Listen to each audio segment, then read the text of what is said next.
এই যে আপনারা যে ভালো হননি এখনো ডায়াবেটিস রোগী কেন?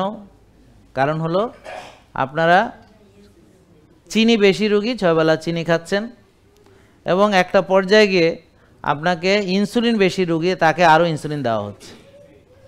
তাহলে একটা রোগী বেশি ইনসুলিন এবং বেশি চিনির ভিতরে ডুবে মারা যাচ্ছে, আর সবাই হাততালি দিচ্ছে, মজা লুটছে, এই রোগীটা ধ্বংস হচ্ছে। এই পদ্ধতি চলতেছে সারা বিশ্ব জুড়ে।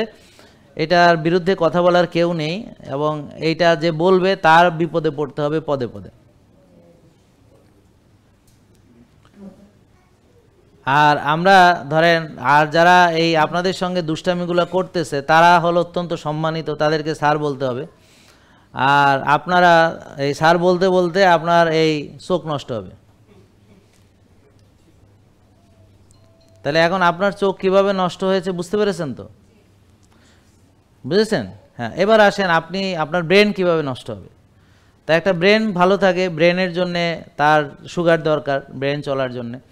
তা এখন আপনার অতিরিক্ত সুগার হলে সেটা আবার ওই যে ব্রেনে সেটাও ফ্যাট ডিপোজিশন হয়, সেটাও ইনসুলিন রেজিস্ট্যান্স হয়, তখন ব্রেন আর শক্তি পায় না। ব্রেন আর শক্তি পায় না মানে সুগারটা যে ব্যবহার করবে সেই অবস্থা থাকে না। তো তখন স্মৃতিভ্রষ্ট রোগ হয়, অ্যালজাইমার্স হয়, ডিমেনশিয়া হয়, অথবা দেখবেন ডায়াবেটিস রোগী যারা, তাদের কেমন জানি ভুলে যাওয়ার প্রবণতা তৈরি হয়, ভুলে যায়, মনে থাকে না। এক হচ্ছে মনে থাকে না, দুই হচ্ছে স্ট্রেস নিতে পারে না, টেনশন নিতে পারে না, তো মেজাজ খারাপ হয়ে যায়।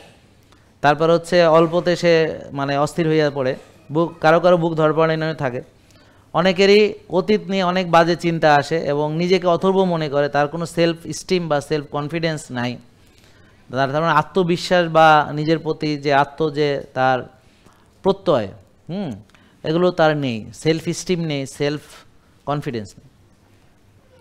তারপর হচ্ছে সে ভবিষ্যৎ সম্পর্কে সে আশঙ্কা করে, না জানে কি হবে, না জানে কি হবে, মানে নেগেটিভ চিন্তা করে।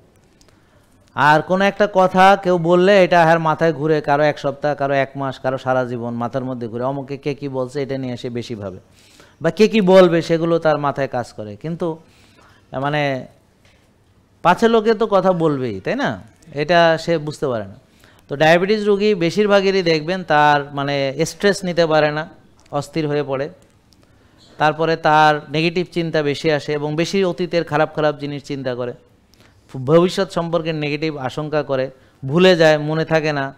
বুঝতে পারছেন? তো এরকম এটা ব্রেন তার সঠিকভাবে কাজ করছে না, ব্রেনে ইনফ্লামেশন, সে ডিপ্রেসড হয়ে যায়। তো ইনফ্লামেশন আমরা বলি ব্রেনের যে ইনফ্লামেশন সেটাই ডিপ্রেশন আকারে দেখা দেয়, সেই পেশেন্টটা ডিপ্রেশনে চলে যায়, মন খারাপ। বুঝতে পারছেন? মন খারাপ থাকে। তো ডায়াবেটিস অ্যান্ড ডিপ্রেশন এটা একসঙ্গে জড়িত। তাহলে ডিসিপ্লিন নাই, ডায়াবেটিস আছে, আর ডায়াবেটিস আছে, ডিপ্রেশন আছে। ডিসিপ্লিন নাই, ডায়াবেটিস হবে, আর ডায়াবেটিস হলে ব্রেন ফাংশন আস্তে আস্তে নষ্ট হয়ে যাবে। জেকে লাইফস্টাইল, ওষুধ মুক্ত সুস্থ জীবন।